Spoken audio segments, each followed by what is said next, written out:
What's good, YouTube? Shit. Feel like DJ Ghost or some shit. It's your boy Solo, man. We got hip hop's most embarrassing albums. Why the fuck is To Pimp a Butterfly the first second in this shit? I'm gonna be mad. Ton of great albums from a bunch of great artists, but on occasion, what is going on? Why did I just see Nas, a Future album, and a fucking Kendrick album? big artists release albums that are so bad they're embarrassing. Whether it's an album with over 100 songs to boost sales, or an album so bad you basically quit making music, there are a lot of examples of this. So today we're going to be looking into some of hip-hop's most embarrassing albums, starting off with Chance the Rapper's Big Day. Chance the Rapper was and still is a beloved artist, but after releasing this album, it heavily damaged his career and basically is the reason he isn't really putting out music anymore. And of course, I can't make this video without talking. Who this nigga look like? Who this nigga look like? Who this nigga look like? This nigga look like Jack Harlow. That's who the fuck this nigga look like. This album. After releasing his debut mixtape 10 Day in 2012, Chance got a decent amount of attention, especially locally. The next year, he released his classic mixtape Acid Rap. Chicago, one of them places, bro. It's like it happened with all artists that came out the city, bro. Like Chief Keef, G Herbo. I don't know too much about Lucky's upbringing with Chicago, but Chief Keef, G Herbo, Chance, they was so Lucky definitely was in that mix too. They were so big, local. I mean, that's just talented artists, which led to Chance really moving up in the music industry. He began touring, was nominated for Best Mixtape of the Year at BET Awards. He was featured in commercials and also performed at Lollapalooza. Then in 2014, he was a XXL freshman, back when that still mattered, and started appearing in tons of other things in the following years. He also met Kanye in 2014, his favorite artist of all time, and they eventually began to work together on Kanye's album, The Life of Pablo. When this album released in 2016, Chance was all over it, with writing credits and verses on multiple songs. It was also on this album that Chance said, "I met Kanye West, I'm never gonna fail," which became very iconic and ironic for a few different reasons. He also released Coloring Book, which was his third mixtape, and it hit number 8 on the Billboard 200. He was on top of the world and had been working with big brands. He threw a festival in Chicago. He performed at the Grammys and won 3. And he also teased a collab album with Kanye. Chance the Rapper was definitely on his way to becoming a certified A-list celebrity, but then on July 26 of 2019, he released his debut studio album, The Big Day. Nearly a decade into his career, Chance the Rapper released his debut studio album. What the fuck does debut studio album mean, bro? Like, what, was the nigga just recording in the crib and then he went to the studio? Like, is that what that means? Is it that simple? And it was entirely dedicated to his wife, Kirsten Corley. The Big Day was heavily influenced by his marriage in March of that year, and it wasn't received too poorly by critics, but the internet absolutely tore it up. I mean, I'm sure you guys remember this meme. "Ooh, I love my wife. I love my wife." This became such a big meme that he even has a page on Know Your Meme explaining the entire situation. Is it me or no? I never knew that describing every single time Chance mentioned his wife on this album. And I do feel bad for Chance because honestly, I didn't think this album was okay.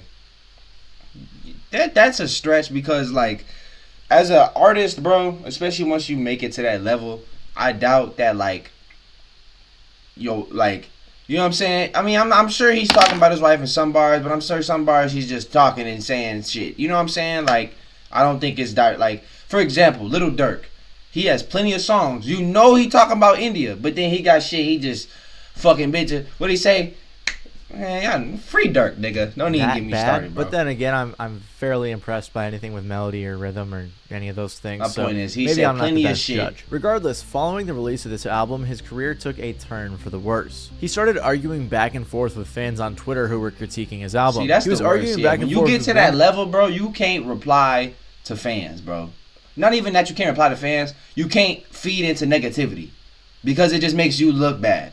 Like, these are fucking Twitter goblins, my nigga. Like, let them be Twitter goblins, nigga. Guy for a little bit, constantly getting ratioed in the process. Some people even thought he was hacked. He also canceled his tour because of what people speculated was low ticket sales, although Chance said he had to cancel the tour to spend time with his family. And he did just have a second kid at the time, but because there were BOGO sales going on for tickets and the tour had been postponed. However, apparently all of this could have been avoided if he just listened to his manager. Chance had recently fired his manager, Pat Corcoran, and even more recently, Pat filed a lawsuit against him. The lawsuit was mostly about money that Pat was owed. However, he also mentioned the big day. Pat said that Chance was ignoring his advice about the album and even blamed him for poor reception and poor ticket sales, which basically confirms the theory that Chance canceled his tour because of ticket sales. But somehow, it gets worse. Chance was seen dancing with some random girls, which had people questioning how he could make a whole album dedicated to his wife and then do that. Then about a year after, the niggas clearly getting ass thrown on them. Clearly. What the fuck? But it's like, they're dancing, you know?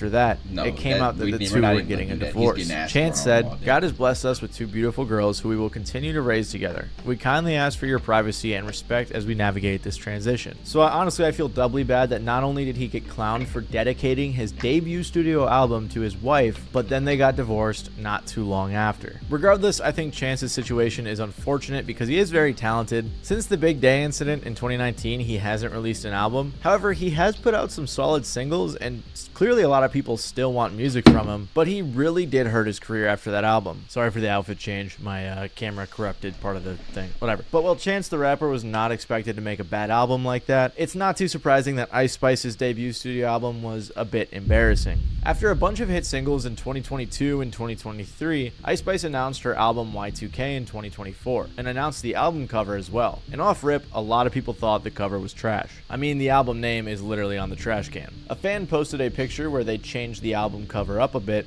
and Ice Spice responded, saying, "You thought you made this better too, Delulu," which a lot of people, and Ice Spice responded, trash can. A fan posted a She did make it better. First of all, you put the spray paint over you. Like, what the fuck? This cover is dog shit. Your cover is dog shit compared to her shit. Picture where they changed the album cover up a bit, and Ice Spice responded, saying, "You thought you made this better too, Delulu," which a lot of people thought was pretty rude to a fan who just wanted to post a better version of the picture. Anyway, the lead single of this album was called "Think You the Shit, Fart." She was trying to play on this popular meme, and this song was not taken seriously at all by fans. It just became a meme song and went viral a little bit on TikTok, especially after releasing like a few good songs like "Boy's a Liar," for example. It just seemed like Ice Spice was going backwards. Regardless, her debut album Y2K came out in July of 2024, and it wasn't very well received. One fan said on a Google review, "I actually liked a couple of Ice Spice's previous songs, so I was hopeful she'd bring something fresh and new to this project. Unfortunately, she did not. It's very similar beats with very similar bass notes and very similar lyrics over and over and over again. I feel like she could have the potential to make better music if she stopped trying to drop new projects or deluxe versions of existing projects every few months, and instead just focus on making a really good, high-quality album." I had no idea people used Google reviews, but this was a very accurate take on the situation. Many fans had similar complaints. Fast food type music.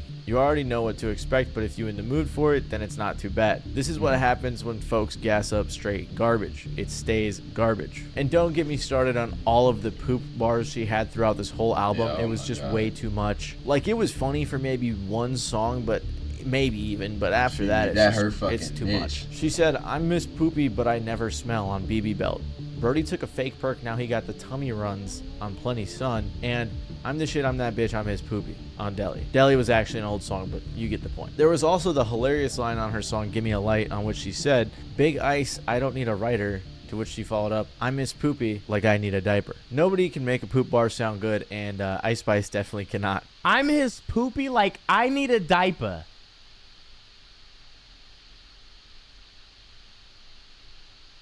"I miss Poopy Yeah, holy shit. like I needed a diaper." No. Bro, come on, bro. Bitch, you just said, "Bitch, I'm the shit, bitch, the fart." Come on, bro, that was your very last drop. Holy shit, this bitch sucked. Sorry, bro, that shit got me mad. What the fuck?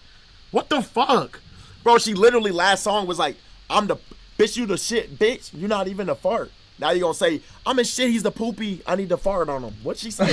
One person even said on Twitter, at this point we gotta ask Nigga if she said, got "I a need scat to fetish, fart 'cause on him." what is with the poop, diaper, and fart bars? To which Ice Spice responded saying, I got a shitting on bitches fetish. In defense of Ice Spice, this album did sell 28,000 copies first week. Ice Spice seemingly responded to the haters saying, like did 15K, so thank you to everyone who supported me then, and thank you to all the new supporters. Y2K World Tour been so fun that these numbers are cool and all, but bitch, you should have seen that Boston crowd last night. And while the numbers may have looked good on paper, I feel like the overall support wasn't. On top of this, Ice Spice was getting into all sorts of beefs and controversies around this time that definitely were not a good look for her, because in a lot of them, she seemed like the bad guy. She also released a deluxe and like another deluxe for Y2K, but that didn't help. And at the very least, Ice Spice's albums didn't do too bad commercially, because French Montana had to pull some crazy stunts to boost his album sales. I'm not going to go too deep into French Montana's come up because he's been in the game forever. He's released a ton of mixtapes, a handful of albums, and tons of huge singles over the span of his career. He started blowing up a ton though with songs like Pop That, Lockjaw, No Stylist, and of course his biggest song ever, Unforgettable. But one thing that was always noticeable about French Montana's songs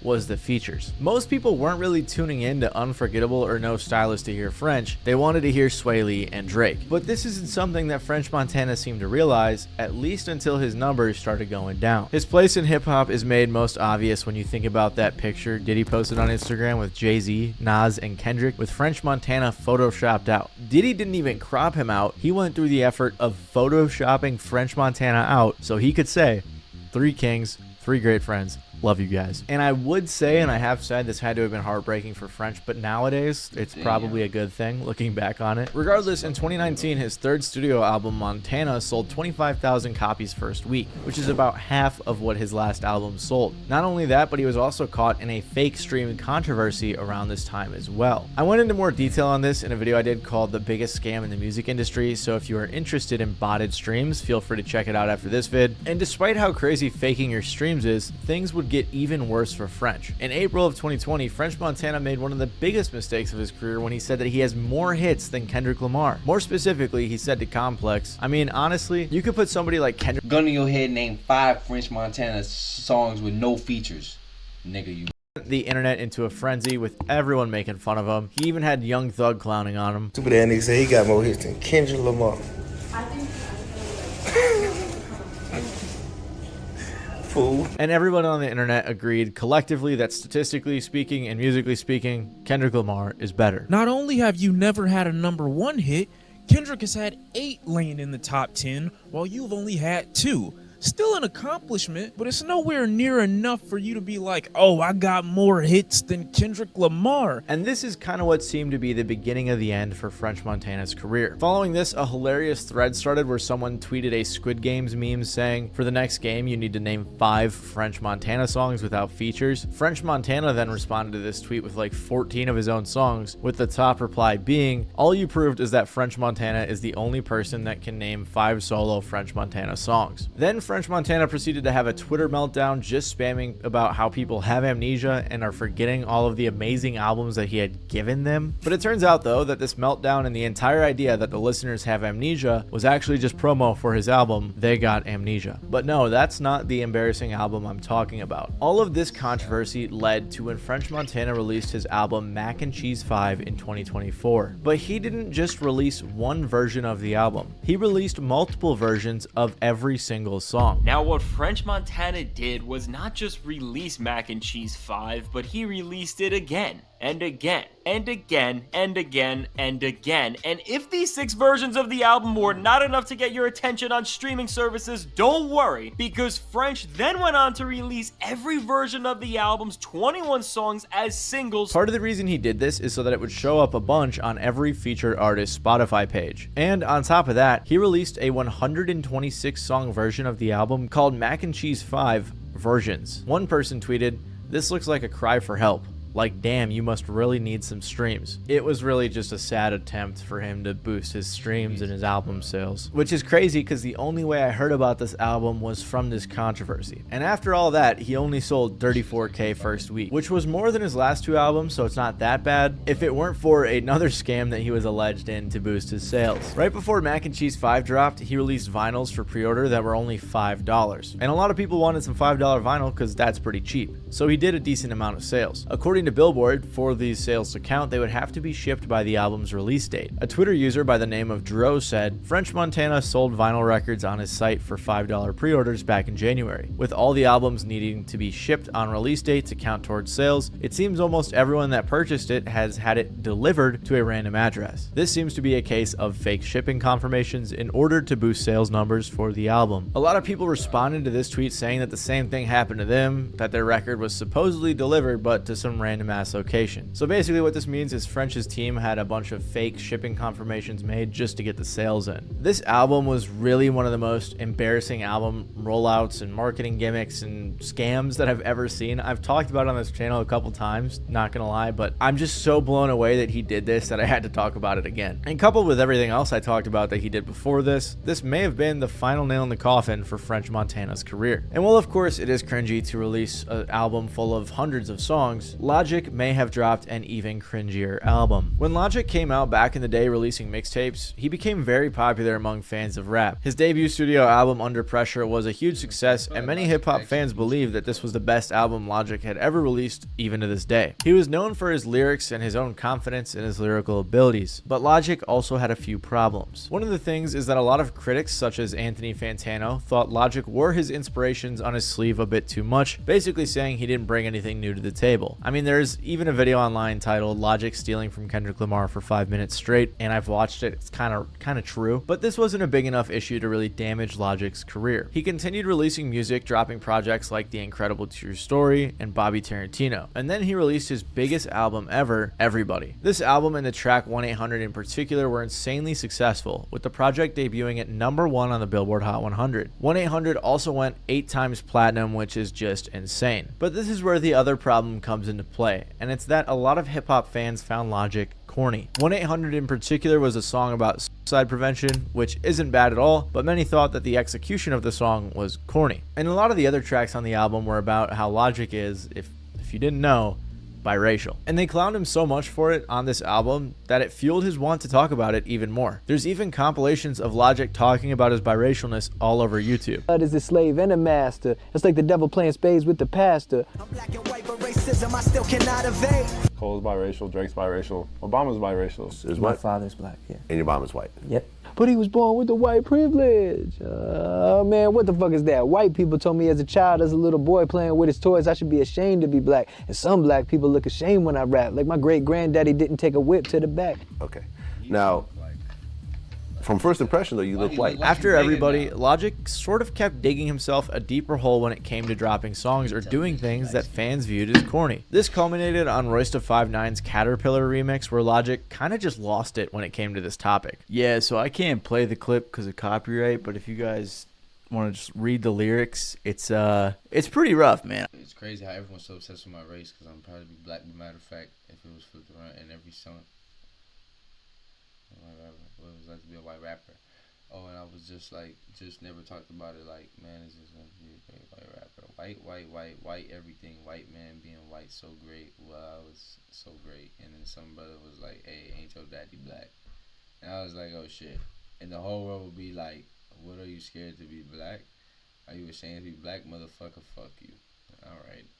And I can't lie here. Clearly, Logic was very insecure about all of the corny accusations and people making fun of him for talking about him being biracial. And I believe that this insecurity is what resulted in the album Confessions of a Dangerous Mind. Confessions of a Dangerous Mind was released in May of 2019, and hip-hop fans really did not like this album. It came out a couple months after Supermarket, which was a soundtrack Logic made to a novel he wrote, and that album was also bad, but I'm not really counting it for this video because it was a soundtrack and it wasn't really a rap album. Regardless, Confessions of the Dangerous Mind did fairly well commercially, selling 80,000 first week and going #1. That's because, in my opinion, Logic does have a very strong core fan base. However, a lot of fans, including many of his diehard fans, were not into this album. I personally was pretty into Logic at this time. I liked Incredible True Story, Under Pressure, stuff like that. And the first single he put out for this album was good, and then the entire rest of the album just kind of derailed and was not, it was pretty bad. Oh, you know I keep a glove. Boss up like Lando. The moment y'all been waiting for. No one's been waiting for this moment. Not. You're born and raised on the playground as well. Everybody following the trends I set. Rat pack misfits doing it different. Fortnite paging the doctor, one call the And there are a few promising instrumentals on the record, but nothing that outshines the severe averageness of Logic's verses and his hooks. Logic's worst rap album, again, by a very large margin, in my opinion. I'm feeling a strong 1 to a light 2 on this thing. He said things on this album like, I ain't bipolar, Kanye make me wish I was, which a lot of people weren't happy about. And on the hook of the song Bobby, he said, who sell out arenas, who spit at the meanest, who's biracial, only in his penis. A lot of fans were pretty disappointed by this project. One fan said, Logic in 2014, I'm not defined by the sales of my first week, because in my mind the only way I fail is if my verse weak. Logic in 2019, I don't give a damn about lyrics. Another fan said, I think his passion has just kind of ran out. You can sort of tell he already said all he has to say in his previous albums. This album is also the 11th worst rated on Rate Your Music. If you don't know, Rate Your Music is kind of where all the little internet Anthony Fantanos go to rate albums, so their opinion isn't law, but it does go to show that a lot of people didn't like this project. Also this same year, Logic said on a French Montana song, 1-800 then I kill the pussy who can relate. Fans were not happy that Logic made a lighthearted joke about his very serious song about suicide. So this year and album in particular were a terrible look for Logic, and it actually resulted in him retiring from the music industry. And clearly all of this negativity wasn't good for his mental health. I mean, I probably wouldn't feel too good if Joe Budden did me like this either. Logic, I beg of you, join me in retirement. Never step near a recording device again. Be allergic to microphones. Promise your fans nothing. Don't go to the studio ever again. You are the worst, yo. But at least Logic's album did well commercially, because Smoke Perps did so bad commercially that the entire internet bullied him for it. Smoke Perp is a rapper who really blew up in the shadow of Lil Pump, although he did have some hits on SoundCloud like his song Audi. Just like Lil Pump though, Smoke Perp was one of the many buzzing Florida rappers and even worked with artists like X. And after his hit song Audi, he followed up with his mixtape Dead Star that debuted at 42 on the Billboard 200 with features from artists like Travis Scott and Chief Keef. He even became a XXL freshman in 2018 and was featured in one of the worst ciphers of all time. But after that, Smoke Perp really struggled to continue making waves. Other than his feature on Costa Rica, which to be honest was outshined by many other guest verses, he didn't really have many hits. Don't get me wrong, he definitely had some big songs throughout his career, but his career just wasn't showing much longevity. And just like French Montana, many of his songs were carried by the features. One thing that hinted towards Smoke Perp's downward spiral was his freestyle on Tim Westwood in 2019, which if you haven't heard, was terrible. I'm a motherfucking stoner. I'm a motherfucking boner. I got a motherfucking boner. Yeah, my effing front of bus, I got a boner. He claims that he was just having fun, but that didn't stop the entire internet from making fun of him for years to come. This video has a whopping 70,000 dislikes, and they even had to turn off the comments. And even to this day, 6 years later, people are still making fun of him for this. About a month after that, Smoke Perp posted on his Instagram story. First they said I'm falling off. Then their new excuse was we want old Perp. Made the whole Florida jit like old mosh pit Perp. And now those same people are acting like they been knew I was about to turn back up like this. I'm streaming crazy and my music going up more than ever. Basically, he was denying that he fell off, said he was doing better than ever before, and then trying to promote his next album, Florida Jit. But people saw right through this, and one of the top comments is, bro can't accept the fact that he fell off so hard, so he keeps lying to himself. And this really goes to show, because shortly after this, Smoke Perp released his album, Florida Jit. This album came out and sold only 4,700 copies, and less than 130 digital albums were sold as well. 4,700 copies, if you don't know, is very low, especially from an established artist who has hit Billboard before and had features from big names like Denzel Curry, Rick Ross, Jack Harlow, Lil Pump, and Young Nudy. He got clowned into oblivion on the internet with people saying Lil Pump and Young Nudy. He got clowned into oblivion on the internet with people saying things like the album went triple plastic or double cardboard. He got clowned so much that he even played into the joke and said, another free project on the way. This album was extremely embarrassing and Twitter was all over him, and coupled with the freestyle, things weren't really looking good for Perp. He really wouldn't be talked about much until 2022, and it wasn't for a good reason. A video was posted online of Smoke Perp performing a show to a crowd that looked like it was about 20 people. Like the internet does, everyone began making making fun of him online. Someone in his Instagram comments asked him, "Is it true that you only had a few people at some show? I saw a video about it, I think." To which Perp replied, "Yeah, there was a show that was pretty empty that I didn't have to do, but I'm gonna give my fans a show regardless always. I wouldn't be here without them." I think a lot of fans really like this response, even though it was a show on his tour, so he definitely had to do it. Regardless, shortly after, Hello Yassine reported that Smoke Perp didn't show up to a show in Cleveland, and that the 20 people waiting for him were kicked out of the venue after requesting refunds. So after the flopping of Florida Jit, it was clearly pretty downhill for Perp. There have been plenty of other embarrassing albums in rap, so let me know if you guys want a part 2, and let me know what you guys think the most embarrassing album in rap is as well. Man. That was a long ass 22 fucking minute video. That shit for like an hour. But alright, man, I'm out this bitch, man. Y'all be smooth.